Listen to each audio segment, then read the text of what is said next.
VCK Thirumavalavan அவர்கள் மீது ஒரு பாலியல் வழக்கு இருக்கு அப்படின்னு ஒரு தகவல் பரவிட்டு இருக்கு மக்களே.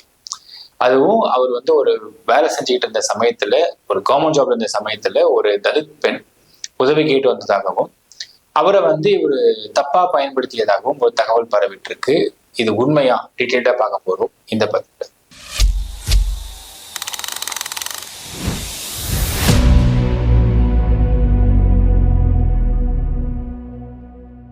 அன்பார்ந்த மக்களுக்கு வணக்கம். நான் உங்கள் கார்த்திக் பிள்ளை அண்ட் வெல்கம் டு தி கேடி.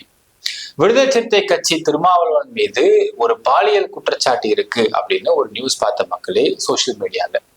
அது எதை பார்த்துக்கிட்டு இருந்தப்போ நான் இதை பார்த்தேன் அப்படிங்கிறத ஃபர்ஸ்ட் நம்ம இன்ஃபார்ம் பண்ணோம் இல்லைங்களா.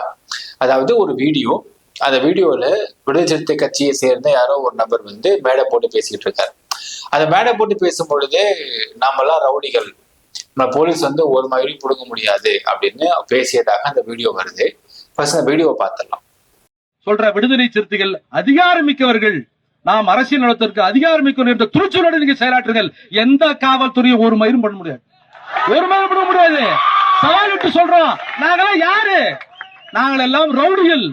இந்த யார் ரவுடிகள்? ரவுடிகள் பட்டியல நாங்களாம் இருக்கிறோம். எத்தனை ரவுடிகள் தயாராக இருக்கிறோம்? எல்லோரும் ரவுடிகளா? நீ என்ன பண்ணுவ? ஒரு ரவுடி போடு, அவ்வளவுதானா? புரியுதா? இன்னைக்கு தெரியும் வீரலூருக்குள்ள வீரனார் நினைப்பான். வீடியோ பார்த்திருப்பீங்க மக்களே. இப்போ இவர் பேசியது உண்மையா பொய்யா, இது எப்ப எடுக்கப்பட்ட வீடியோ அப்படிங்கிறத ஃபர்ஸ்ட் நம்ம செக் பண்ணி பார்த்தோம். இது ஆத்தென்டிசிட்டி பாத்தீங்கன்னா உங்களுக்கு இந்த வீடியோ ரொம்ப பழைய வீடியோ அப்படிங்கிறது மட்டும் உறுதியாகுது. இப்போ இவர் பேசியிருக்கிறது உண்மை, இது பழைய வீடியோன்றது மட்டும் உறுதியாகுது. ஆனா இவர் பேசிய கான்டெக்ஸ்ட் தானா அப்படின்றதை பார்க்கும் பொழுது இப்படிப்பட்ட கான்டெக்ஸ்ட் இவர் பேசியிருக்காரு அப்படிங்கிறது வேற எந்த ஊடகத்திலையும் வெளியாகல, எந்த ஒரு மெயின் ஸ்ட்ரீம்லையும் வெளியாகல, எந்த சோசியல் மீடியா வெளியாகாம இருந்திருக்கு. யார் எந்த பேஜையும் ஷேர் பண்ணவும் இல்லை. இதை வச்சு பார்க்கும் பொழுது இப்போ இந்த வீடியோ அப்படிங்கிறது ஒருவர் பாஜகவை சேர்ந்த ஒருவர் வந்து இதை இப்ப வெளியிட்டிருக்காரு அப்படிங்கிறதை பார்க்க முடிகின்றது. அது வந்து உண்மையான வீடியோவாக இருக்குமா அப்படிங்கிறது உறுதிப்படுத்தப்பட்ட தகவலாக இங்க இல்லை. இப்ப இவருடைய இதுலயே இந்த வீடியோலயே பாத்தீங்கன்னா கீழே வந்து இன்னொரு தகவல் ஒண்ணு பரிமாறப்பட்டுருச்சு. என்னன்னு பாத்தீங்கன்னா, விடுதலை சிறுத்தை கட்சியின் தலைவர் திருமாவளவன் மீது ஒரு பாலியல் குற்றச்சாட்டு இருக்குது. அவர் வந்து ஃபாரன்சிக் டிபார்ட்மெண்ட், ஆக்சுவலா வந்து அவர் ஒர்க் பண்ணி கவர்மெண்ட் ஜாப்ல ஒர்க் பண்ணிட்டு இருந்த சமயத்துல ஒரு தலித் பொண்ணு ஒரு ஹெல்ப் கேட்டு வந்தாங்க அப்படின்னும், ஹெல்ப் கேட்டு வந்தப்போ அந்த பெண்ணிட்ட வந்து தப்பா நடந்துகிட்டு ஏதோ பண்ணிட்டாரு அப்படின்னும், அதன் மூலியமா ஒரு புகார் கொடுக்கப்பட்டது அப்படின்னும், அந்த புகாரின் அடிப்படையில அவரை வந்து அரை நிர்வாணமாக வெறும் ஜட்டி மட்டும் போட்டுட்டு ஸ்டேஷன்ல வந்து அவர் வச்சிருந்தாங்க அப்படின்னு ஒரு தகவல் எல்லாம் வெளியாகி போட்டோஸோட வந்துருந்துச்சு. அந்த போட்டோ நீங்க சைட்ல பாப்பீங்க. இந்த போட்டோ உண்மையா அப்படிங்கிறத பத்தி ஒரு ரிசர்ச் பண்ணி பார்த்தோம். இது உண்மையா அப்படின்றத பார்த்தால் இது உண்மை கிடையாது, இது ஒரு ஃபேக் போட்டோ. அப்ப அது உண்மையா ஒருத்தர் நிக்கவே இல்லையா அப்படிங்கிற நின்றது இருக்காரு. அது எங்க அப்படின்னு பார்த்தா, ஃபர்ஸ்ட் ஆஃப் ஆல் 2019 ஜூன் மாசம் 29 இதே புகைப்படம் வைரலா பரவிட்டு இருந்துச்சு. அப்ப எல்லா மெயின் ஸ்ட்ரீமும் இதை போட்டு இருந்திருக்கிறாங்க. அந்த சமயத்துல இது வந்து திருமாவளவன் மீது வச்ச குற்றச்சாட்டு உண்மையா பொய்யான்னு பல விவாதம்லாம் போயிட்டு இருந்திருக்கு மக்களே. நாம் விசாரித்து பொறுத்து பாத்தீங்கன்னா இது வந்து திருமுருகன் பூண்டி அப்படிங்கிற ஒரு காவல் நிலையத்துல எடுக்கப்பட்ட ஒரு புகைப்படம். இது யாரு அப்படின்னா ஒரு நபர், அவர் வந்து ஒரு கட்சியை சேர்ந்தவர் தான் அப்படிங்கிறாங்க. அவர் வந்து ஒரு பொண்ணு கூட பழகி அந்த பொண்ணு கர்வமாயிட்டாங்க. கர்வமாயி அந்த கருவை கலைக்க சொல்லியிருக்காரு. கலைச்சகப்ப திருமணம் பண்ண சொல்லியிருந்திருக்காரு. பட் கருவு கலைச்சதுக்கு பிறகு திருமணம் பண்ணாம ஏமாத்திட்டு போனதுனால இந்த பெண் புகார் கொடுத்து இந்த நபர் வந்து கூப்பிட்டும் பொழுது, விசாரணை கூப்பிட்டும் பொழுது தன் கட்சி பெயரை சொல்லி அவர் எஸ்கேப் ஆகிட்டு இருந்ததாகவும், அதுக்கு பிறகு அவர் வந்து போய் கூட்டிட்டு வந்து இந்த மாதிரி ட்ரெஸ் எல்லாம் கழட்டி விட்டு அடி ஊறி உரிச்சிருக்கிறாங்க ஸ்டேஷன்ல அப்படிங்கிற விஷயம் மட்டும் தெரிய வருது. ஸோ அவருடைய போட்டோ, அவருடைய உருவ அமைப்பு வந்து திருமாவளவனுடைய உருவ அமைப்புக்கு சேமா இருக்கிறதுனால யாரோ ஒருத்தவங்க அவர் முகத்தை மட்டும் மாத்தி ஒரு முகத்தை வச்சு இப்படி ஒரு ரிலீஸ் பண்ணியிருக்காங்க அப்படிங்கிறது தெரிய வருகிறது. ஸோ இந்த போட்டோ திருமாவளவன் மீது பாலியல் குற்றச்சாட்டு இருக்குதா? ஃபர்ஸ்ட் இந்த போட்டோ ஃபேக்கு. அவர் மேல பாலியல் குற்றச்சாட்டு இருக்குதா அப்படின்றதை அதுவும் அந்த சமயத்துல பார்த்தோம் அப்படின்னா, திருமாவளவன் வேலை பார்த்துக்கிட்டு இருந்த டிபார்ட்மெண்ட் அப்படிங்கிறது ஃபாரன்சிக் டிபார்ட்மெண்ட். ஸோ ஒரு ஃபாரன்சிக் டிபார்ட்மெண்ட்ல ஒரு பப்ளிக் பீப்புள் அக்சசபிள் இருக்க முடியுமா அப்படின்னு கேட்டா முடியாது. ஃபர்ஸ்ட் பாயிண்ட் அதுதான்.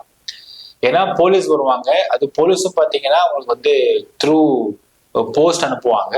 ரேர்ன கேஸ் போலீஸ் வருவாங்க உள்ள. வந்தாலும் அந்த இன்ஃபர்மேஷன்ஸ் ஏதாவது புரியல மட்டும் அதுக்கு விளக்கம் கேட்டு போவாங்க, அவ்வளவுதான். ஸோ ஃபாரன்சிக் டிபார்ட்மெண்ட்டை பொறுத்தளவுக்கு ஜெனரல் பப்ளிக் உள்ள வந்து ஒரு ஹெல்ப் கேட்கற மாதிரி இருக்குமா அப்படின்னு கேட்டா அது வாய்ப்பு இல்லை. இவர் வந்து கெமிஸ்ட்ரி படிச்சிருந்தாருன்னு நினைக்கிறேன், இஃப் ஐம் நாட் ராங். அந்த கெமிஸ்ட்ரி படிச்சதுனால இவருடைய ஒர்க் வந்து லேபுக்குள்ளதான் இருக்கு அப்படின்னு ஒரு தகவல். ஸோ லேபுக்குள்ள இருக்கிறவருக்கு ஜெனரல் பப்ளிக்கோட ஆக்சஸ் அப்படின்னு சுத்தமா இருக்காது. இவர் வந்து இவருக்கு மேல ஹையர் அபிஷியல்ஸ் இருப்பாங்க, ஏதாவது தகவல்னா கூட அந்த தகவல் அங்க சொல்லி அந்த தகவலை தான் வந்து ஹையர் அபிஷியல் வாங்க தவிர இவர் அதை போய் டேரக்டா அப்படின்னு சொல்றதுக்கான தேவையும் அவசியமும் அதுக்கான வாய்ப்பும் கிடையாதுன்றத சொல்றீங்க. ஸோ ஜெனரல் பப்ளிக் கிட்ட இவர் டைரக்ட் கான்டாக்ட் இருக்கிறதுக்கு வாய்ப்பு இல்லாத பட்சத்துல இவர்கிட்ட ஒரு தலித் பெண் வந்து ஹெல்ப் கேட்டு ஹெல்ப் நான் பண்றேன், அதுக்கு பதிலாக வந்து நீ வேற ஒரு ஃபேவர் பண்ணணும்னு சொல்லி கேட்டு அப்படி வந்து ஒரு தப்பான உறவு வச்சுட்டாரா அப்படின்னு கேட்டா அந்த பெண்ணிடம் அப்படிப்பட்ட சம்பவம் நடக்கல. இவர் வெளியே வந்ததுக்கான காரணம் இதான்ற மாதிரி போட்டிருக்காங்க. அதாவது ஃபாரன்சிக் டிபார்ட்மெண்ட்ல வேலை பார்த்துக்கிட்டு இருந்த திருமாவளவன் அவரை வெளியே அனுப்பப்பட்டாரா இல்ல வெளியே வந்துட்டாரா அப்படின்றத விசாரித்து பார்க்கும் பொழுது வெளியே அவர் வந்துட்டாருன்னு தான் தகவல் கிடைக்குது. வெளியே வந்து கட்சி ஆரம்பிக்கிறதுக்கான ஆயத்தம் எல்லாம் பண்ணாரு அப்படின்னு தான் ஒரு தகவல் கிடைக்குது தவிர அவரை வந்து டிபார்ட்மெண்ட்ல தூக்கி வெளியே அமிச்சிட்டாங்க அப்படிங்கிற மாதிரி எந்த ஒரு தகவலும் இல்லை மக்களே. அதற்காக திருமாவளவன் ரொம்ப ரொம்ப நல்லவரா பெண்கள் விஷயத்துல அப்படின்னு கேட்டா சத்தியமா ஒத்துக்க மாட்டேன். ஏனென்றால் அது நடுவில் பாத்தீங்கன்னா கீதா அப்படிங்கிற ஒரு பெண் புகார் கொடுக்குது, எனக்கு நான் இப்ப வளர்த்துக்கிட்டு இருக்க என்னுடைய பெண் குழந்தைக்கு அப்பா திருமாவளவன் தான், அவர் வந்து என்னை ஏமாத்துறாரு அப்படின்னு ஒரு புகார் கொடுத்து அது பெரிய வயர்ல போச்சு. அதற்கு பிறகு விடுதலை கட்சியை சேர்ந்தவங்க எல்லாம் வந்து அந்த பெண்மணி, அவங்க வந்து கோயம்புத்தூரை சேர்ந்த பெண்மணி, ஒரே சமூகம் தான் ரெண்டு பேரும். அந்த பெண்மணி வந்து கொஞ்சம் பணக்கார பெண்மணின்னு சொல்றாங்க. அவங்க வந்து ஃபோன் போட்டு மிரட்டி அவங்கள வந்து பயங்கரமா வந்து டார்ச்சர் பண்ணிருக்கிறாங்க. அதுக்கு பிறகு அதை வெளியே வந்து அவங்க பொது வெளியே பேசினாங்க.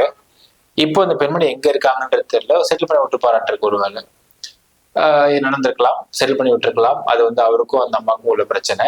ஸோ அது வந்து மீண்டும் அந்த அம்மா வெளியே வந்து ஏதாவது பேசினாங்கன்னா நமக்கு அது தெரிஞ்சுக்க முடியும். இது இல்லாமல் இன்னும் சில சம்பவங்கள்லாம் அவரை பத்தி நமக்கு தகவல் கிடைச்சது மக்களே.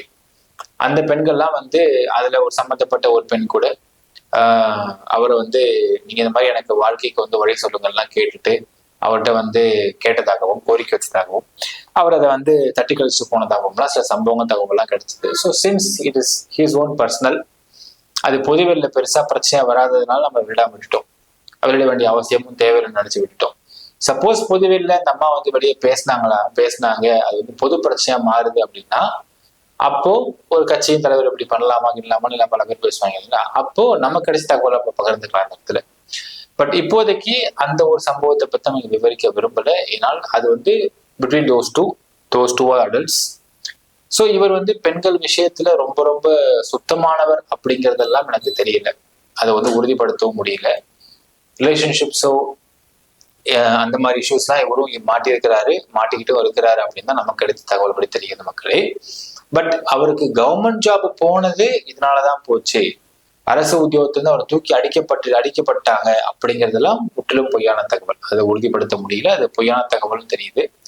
ஸோ இந்த போட்டோ அப்படிங்கிறது ஃபேக்கு. இவர் மேல ஒரு குற்றச்சாட்டு இருக்குதா அப்படின்னு கேட்டா அந்த காமிக்கப்பட்ட அந்த போட்டோஸை வச்சியோ இதுவரையில் அவர் மேல ஒரு குற்றச்சாட்டு அப்படிங்கிறது கிடையாது. கீதா அப்படிங்கிறவங்களுடைய கேஸ் ஒன்று வந்தது, அவங்க வச்சாங்க, கவிதான்ற ஒரு கேஸ் அவங்க வச்சாங்க. ஸோ அவங்க கவிதா திருமாவளவன் இந்த சிக்கல் இருந்துச்சு, இதுல வந்து இதே மாதிரி சிக்கல் தான், எனக்கு வந்து என்னுடைய பொண்ணுடைய அப்பா அவர் தான், நான் வந்து பொண்ணுடைய பிறந்த நாளுக்கு அவர் வந்திருக்காரு, எப்படி இருக்காருன்றத பாருங்கலாம் போட்டோலாம் போட்டு காமிச்சாங்க. ஸோ கவிதா மற்றும் திருமாவளவனுடைய கேஸ் இருக்கின்றது. பட் இந்த பாலியல் குற்றச்சாட்டா அது வந்து பதிவு பண்ணப்பட்டுச்சா அப்படின்னா அதெல்லாம் கிடையாது. இது ஒரு ஃபேமிலி டிஸ்பியூட் இஷ்யூஸா பார்க்கப்பட்டது மக்களே. ஸோ இதுதான் இதுவரையில் நமக்கு தெரிந்த தகவல்கள். எனக்கு கமெண்ட்ல மென்ஷன் பண்ணுங்க. நன்றி, வணக்கம்.